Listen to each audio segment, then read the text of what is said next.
Well, welcome back to the Yahowah blog.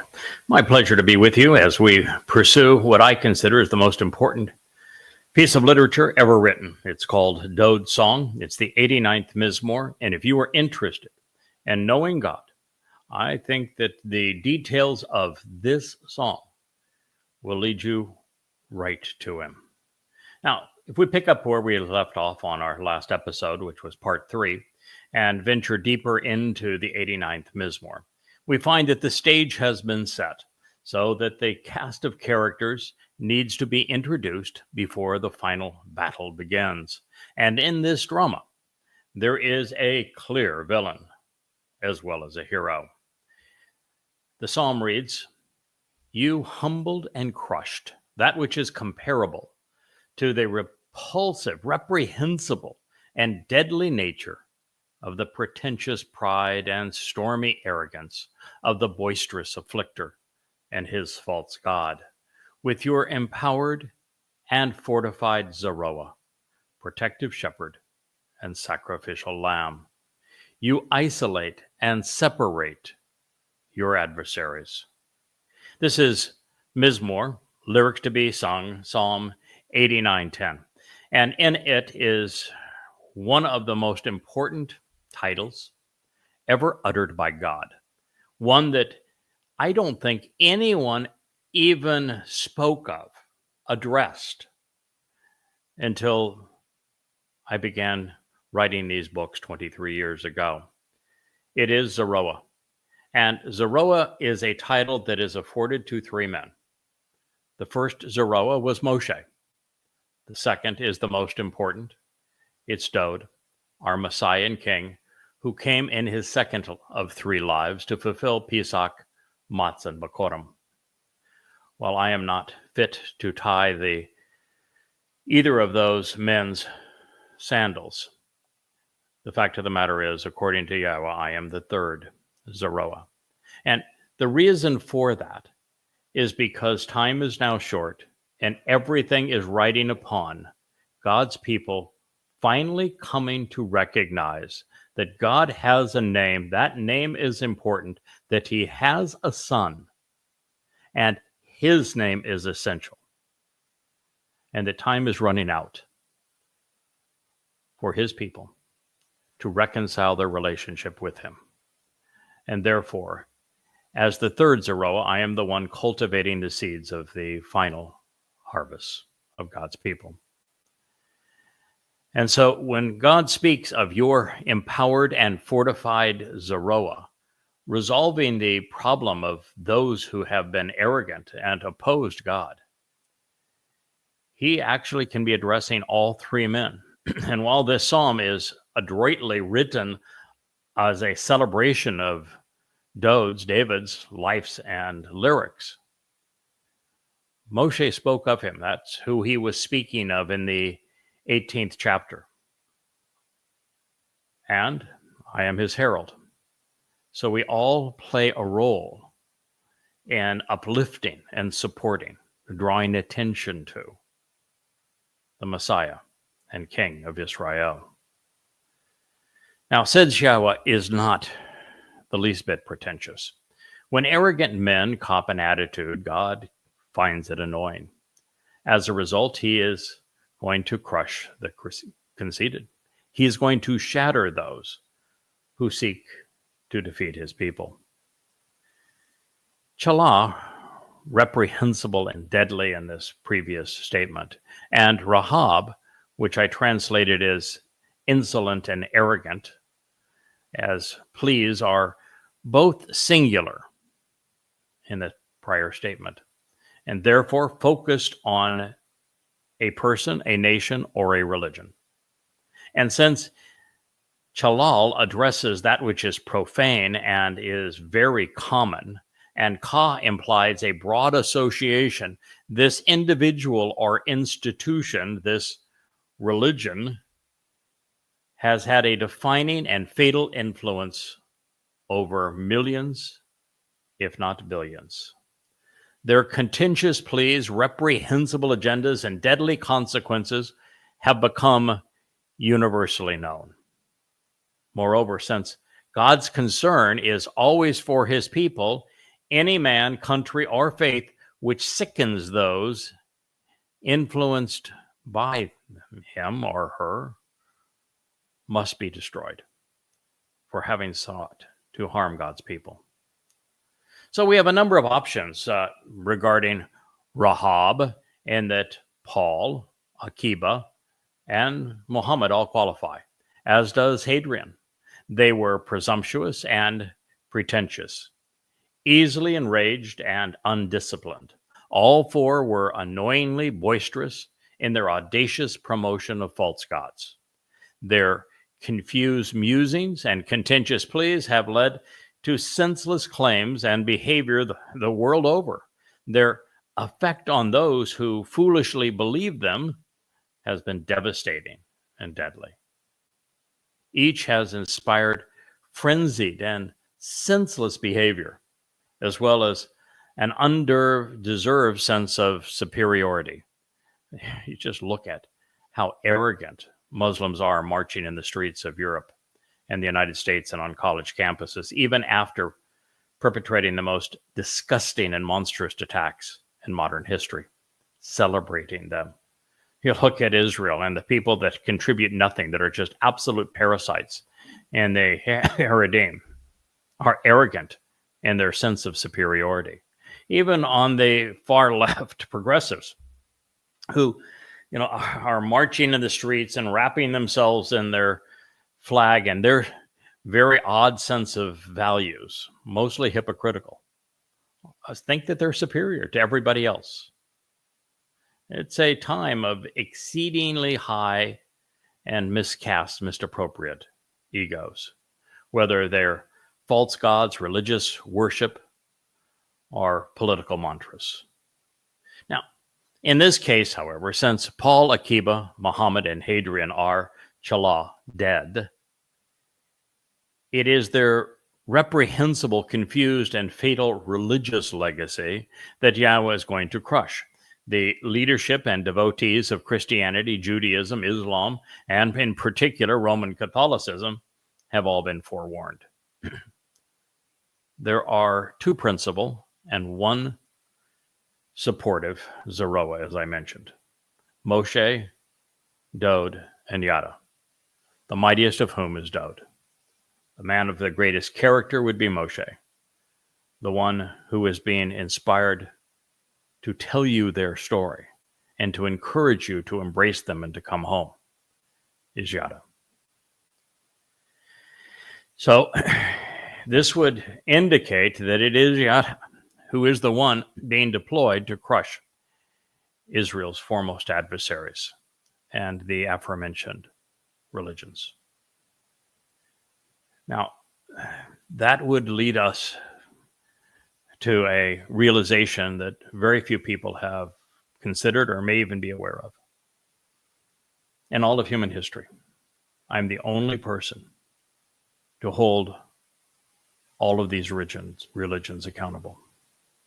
I'm the only person who has ever taken the time to rearrange the Quran chronologically, to set it into the context of Muhammad's life using the oldest hadith sources, and to write 5 volumes documenting in Muhammad's and Allah's words why Islam is so reprehensible, so out of sync with human decency and morality. No one has ever done that before. But I didn't stop just at Islam, which is today's most horrid threat, most sadistic foe of God's people. I did the same thing with Christianity, who for the past 1900 years have been Israel's greatest tormentor. Those 5 volumes are called Twistianity, and I did in them what has never been done. I took Peter's and Paul's, Luke's, and Matthew's words, and I set them side by side with Yahweh's. I showed how, especially Paul, but also Peter and Luke, took Yahweh's words and twisted them, took them out of context and misrepresented them to create a crude counterfeit and to promote that counterfeit as if he were the new and improved version of Dowd.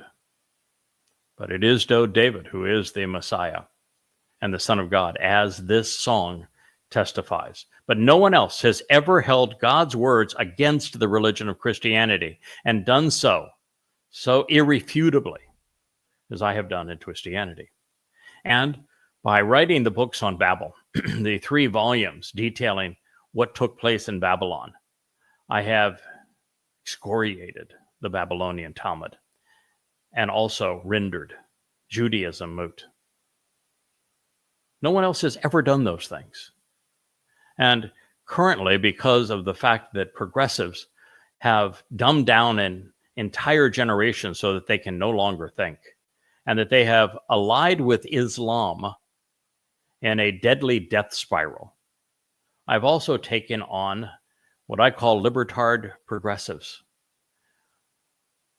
which are second only to Muslims in terms of the greatest threat to both Jews and to the planet today. Again, I stand alone in these things. I stand with God in these things. And that means that this role being described of this Zeroah at this time is a fair assessment of what Yahweh and I are accomplishing together. Well, this remarkable title, Zeroah, is based, as we have learned, on Zerah, which means to sow seeds. As we have learned, these seeds can be sown to disseminate the truth and produce nurturing results, including an ample harvest, which is among my primary responsibilities, the Shabuah and Teruah harvests. In addition, Zerah speaks of offspring and conceiving a family. In this way, Zeroah conveys the fruit of the Torah, of the Mizmor, and of the Mikre, and thus of the words that were written by both Moshe and Dowd as they were inspired by Yahweh. Now, I was not being presumptuous in saying that of the 3 candidates for this returning hero, that Dowd was the best fit because Yahweh's Zeroah is Oz, empowered and fortified, mentally acute, physically strong, and psychologically prepared as a shepherd. He is also ready, willing, and able to serve as the sacrificial lamb. And in this way, Dowd is like none other. He is the ultimate hero, and he is the savior of his people. We all owe him our eternal existence. The reference to Pazar Oeb, isolating and separating adversaries, could mean that God is going to divide and conquer, separating Muslims from Christians and both from secular humanists, the progressives today. It could also indicate that he's simply going to isolate every party and creed, dispersing them from his presence. So what follows seems to suggest that Yahweh is justified in crusting his adversaries because the world is not only his, he must do so, as he promised to protect his children. And if he did not intervene at this time, they would cease to exist. Islam is insistent on genocide. If he did not do so, he would also cease to be loving. The spiritual realm of the heavens is yours. The material realm, the world, and all that is in it is also yours. You laid the foundation for them and created them. The north and the south, you have created them. Tabor, the broken, the shattered, crippled, and crushed, which is also a high hill in lower Galilee. It's the location that Deborah and Barak waged war against the Canaanites, the presumed location also of what is called the Mount of Transfiguration. It's the location where in 55 CE, 10,000 Yehudim were slaughtered by the Romans. And then in 66 CE by Emperor Vespasian, and later by Muslims and Crusaders as they fought there. It's from tabar, and it means to be broken down and violently maimed. So, tabor, the broken, and the tramon, the banned and the exterminated, the accused, mutilated and destroyed, which is a mountain in the Golan along the Israel, Syrian, and Lebanese border. It is the site of was the site of intense battles in the Six-Day War in 1967, the Yom Kippur War in 1973 against Muslims, and it serves as an Israeli observation post to monitor the Syrian and Lebanese jihadists. This word is also incorporated into Arabic to denigrate, ban, and to curse Jews. And God says of these two, the tabor, the broken, and the tramon, the banned and exterminated, you should shout for joy in your name. Mizmor 89:12. Now, this distinction is also vital, and yet it is missed by religious adherents. Yes, a day will come when Yahweh and his Zeroah will use their words, mashal, demonstrably and vividly, to rule over the Geuth, the devastating arrogance of the Yam, which serves as a metaphor for anti-Semitic Gentiles.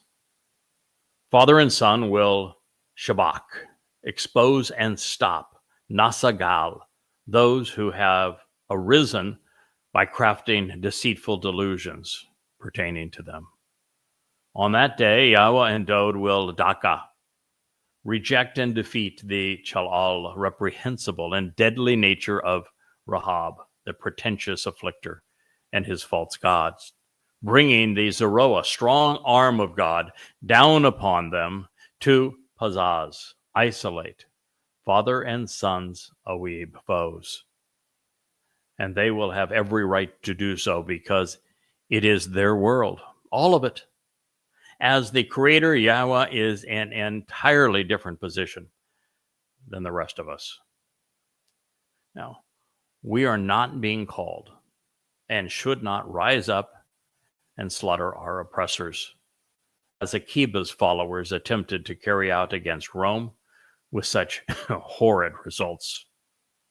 We're not called to be terrorists, as Muhammad insists, nor crusaders, as popes have pleaded. Unless it is in self-defense, as was the case with Dowd protecting Yahweh's family, we should limit our attacks to courageously wielding God's words. He will take care of the rest. Ridding the world of the influence of religion is not only God's responsibility, but he is also the one who is justified and capable of doing so. We did not create this world or conceive life within it, and thus souls are not ours to take. Moreover, God provided humankind with unequivocal instructions regarding behaviors he abhors, along with the consequence of pursuing them. Religions are in fact deadly because the faithful do not listen to God. Their conquests and their inquisitions, as well as their intent to subjugate others, are entirely of human design. So there are two reasons here for mentioning Tabor and Tramon. First, these names are based upon words revealing that there will be a turn of fortune for Israel, particularly at the end of the time of Israel's troubles, which would be just shy of 9 years from now, beginning just shy of 2 years from now. God's people have broken and banned, have been broken, they have been banned, they have been subjugated and persecuted by Gentiles for 2,700 years. But their oppression is about to end. Second, the places where the chosen people were shattered and exterminated by the Romans and then the Muslims will become sites of great victories and celebrations. So this is prophetic of battles to be waged and won. For those who have suffered, salvation will be, well, especially sweet. Laments will become laughter, pain and sorrow will turn to joy. And it is the Zeroah who will be working alongside Yahowah during this marvelous transformation to make the world a better place. This is the second mention of Zeroah. This, well, title that is probably as important as any in God's testimony. Beside you, the text reads, and on your behalf, La'ada, the Zeroah, the protective shepherd and sacrificial lamb, the one cultivating the seeds for a productive harvest, the very strong arm of God, with tremendous power, courage, character, and awesome ability, Gaboreth, with the will to fight and the capacity to perform, who accomplishes what needs to be done to become victorious. It's the feminine of Gabor, a mighty warrior, a valiant soldier, a capable defender, a courageous hero, worth noting. Will be your strong hand raised up high at your right side. Mizmor, lyrics to be sung 89:13. Now with these words, Zeroah, protective shepherd, sacrificial lamb, strong arm of God, soars to become Dowd's most distinguished title.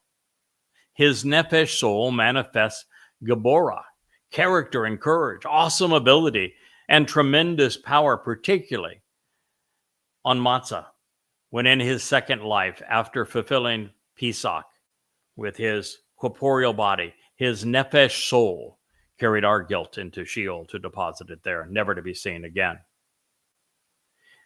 Dowd is God's Azaz Yad, his strong hand, room raised up to serve as Yahweh's right side. So, methinks Dowd is central to God's plans.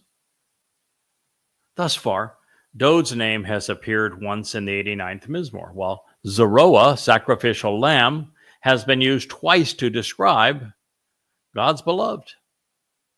Once each, Dowd has been called Bashar, the chosen one, God's Ebed, co-worker, and Ad Olam, an eternal witness, a Mashal, an articulate leader who conveys his authority through Proverbs. The Yamin, right hand, the Azaz Yad, the strong hand of Yahowah. Therefore, do you suppose that the repetition of Zeroah, protective shepherd and sacrificial lamb, by being the only accolade and title presented a second time thus far, suggests that it is the Mashiach's and the Melech's most revealing and important depiction? Before we review where we have been to answer that question, let's be perfectly clear. All of these things are being said of Dowd, David, personally, including the realization that God has built a home for his throne and that he is establishing the covenant based upon his collaboration with Dowd.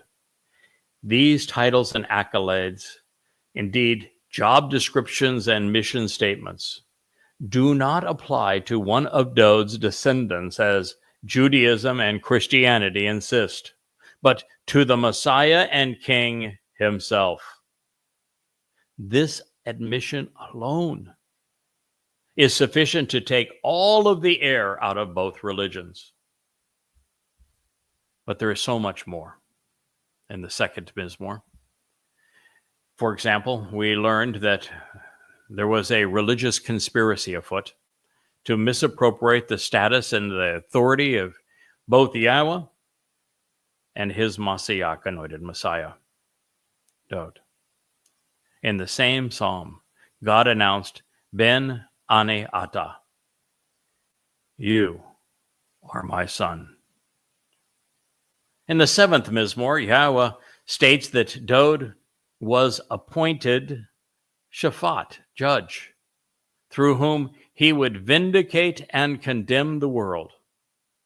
We read in Yashaya, Isaiah 40:10, that God would be returning with his Shazak, empowered leader and impassioned defender. He said that his Zeroah, protective shepherd and sacrificial lamb, would be speaking for him. In the next statement, we're told that Dowd would be the Ra'ah, the shepherd, tending the Almighty's flock. Then at the conclusion of Yashaya 40:11, we learn that Dowd is the one gathering God's lambs, Zeroahu, in his strong and capable arms, serving the flock, both as a protective ram and sacrificial lamb. In Solomon's dedication speech to all Israel, which is recorded in 2 Chronicles 6, the king's son revealed that the Nachri would speak of his father's role, Dowd's role, as the Yad, the hand of God. He would reveal that Dowd is God's Shazak, most powerful and passionate leader, and that he would affirm his Zeroah title. When we turn to 2 Samuel 7, we are reminded that Dowd David is Yahweh's Ebed, co-worker. Upon his return, he would be God's Neged, most capricious, conspicuous, I should say, and informed God. God said that he would make Dowd's Shem, name, and reputation, Ha-Gadol, the greatest of all, the most glorified name on earth. In addition, Yahweh announced that he would Be'eth Ashah, engage with the covenant family and establish the covenant through and with Dowd. As we progress to 2 Samuel 7:12, God categorically states that he would establish Dowd's reign over his kingdom while reestablishing the family home, inclusive of his throne forevermore. Then Yahweh revealed, Ani haya lahu la'ab wahu, haya la'ani laben. I was, I am, and I always will be for him as a father, and he was, is, and always will be for me as a son. Mindful that we learn from repetition, Yahweh affirmed that Dowd's Be'eth family and Malacca kingdom would Ammon be established and endure ad olam as a restoring witness forevermore. And when we turn to the 103rd Mizmor, we discover that Yahweh's Barak, blessings, would be and will be provided through Dowd's Nefesh soul. He would be the Gaal, the kinsman redeemer, who paid the price for us to live. Then in the 19th statement, we find another affirmation that Dowd's Keseh, throne, and Malakuth, kingdom, will serve as a mashal, a vivid picture of what we should expect to see. In all things, the Father and Son have done for us. Further into the text, Psalm 103:20 explains that Dowd is Yahweh's Gabor, most courageous and capable man. Gabor is in the top 2 or 3 most important titles and distinctions afforded to Dowd. Moving on to the 20th Mizmor, we discover that Dowd will be dispatched as God's principal Ezer, collaborator, to assist those struggling through this day of trouble that is about to come upon his people. Moving through the 6th verse of this same song, we read that Yahweh intends to Yasha provide salvation through his Messiah, Messiah, who is also Dowd, anointed 3 times on God's instructions. This bold declaration concludes by saying that God intends to respond from heaven through the Gabora, the feminine characteristics, i.e., the nephesh soul, of the most courageous and capable leader, his Yamin, right hand, through whom he will Yasha, deliver salvation. Then for those who require just a little bit more reminding, once again we read that the Melech king is the one offering Yasha liberation and deliverance. He is our Savior. Addressing Dowd, the beloved by name, the Melech king is called the Shemach, the branch. And Yirmiyah, Jeremiah 23:5. This presentation concludes by reminding us that Yahweh Sadak Anaknu, Yahweh is our source of vindication because he is right. Now, those are the facts, and they are all consistent and compelling. Dowd is the Zeroah, the sacrificial lamb, the Masiach, Messiah, the Ben El, Son of God, and our Yatzah, Savior. The Mizmor, Dowd song, continues with these words. Being correct and vindicating, Sadak, being right, honest, and fair, being accurate, just, and acquitting, regarding executing good judgment and justly resolving disputes. Mishpat. Mishpat is a combination of my, to question, and thus to ponder and consider the implications of Shaphat, making decisions, being discriminating, being just, executing good judgment. They serve as the foundation of your throne. Dowd's throne is being upheld by the fact that he was right. And by being right, as it relates to fulfilling Pesach, Matzah, and Bikurim, and through his Psalms, as he indicated precisely what he would do. That Dowd is the one who is Sadak. He is the one who vindicates by being correct. He is the one through whom we can execute good judgment and be therefore justifiably rendered free of disputes with God. And all of this serves as the foundation of your throne. A loving relationship and genuine mercy, chesed, loyalty, devotion, enduring favoritism and affection, along with a steadfast commitment to the truth, emunah, trustworthiness and honesty, being reliable and dependable, encounter those who enter your presence. Now, whether you want to read Mizmor, lyrics to sing, Psalm 89:14, as speaking of your, as in capital letter Y, as in Yahweh, or little y, as in your son, they are essentially the same. Yahweh fulfilled Pesach, Matzah, and Bikurim, and therefore made us eternal, perfect, and adopted us into his family, enriching and empowering us through his son. They did it collaboratively. They conveyed these songs collaboratively. Yahweh says that it was through Dowd, his son, that he enabled all of the benefits of the covenant, brought it into fruition, and therefore it really doesn't matter if you come into Yahweh's presence and receive his mercy, or you come into Dowd's presence and receive God's mercy through him. They are a team. They are father and son. They are a collaborative effort.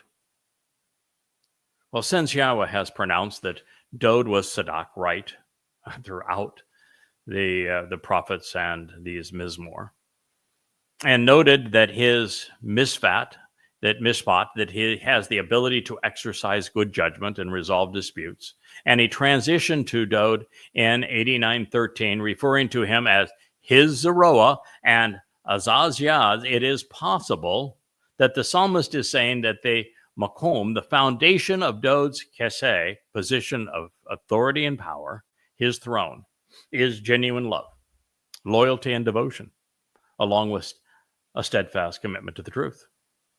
And while all of these things would also apply to Yahweh as Father and Son, your throne and presence could be, as I have mentioned, lowercase or uppercase, and apply to Yisrael's king or to Almighty God. As such, it would describe what we should anticipate when we witness their appearance and we meet with them on Yom Kippurim. Or even more appropriately, the intent may have been to say that we can learn to be correct about Yahweh when we exercise good judgment with regard to the reason Dowd has been afforded this position and granted this authority.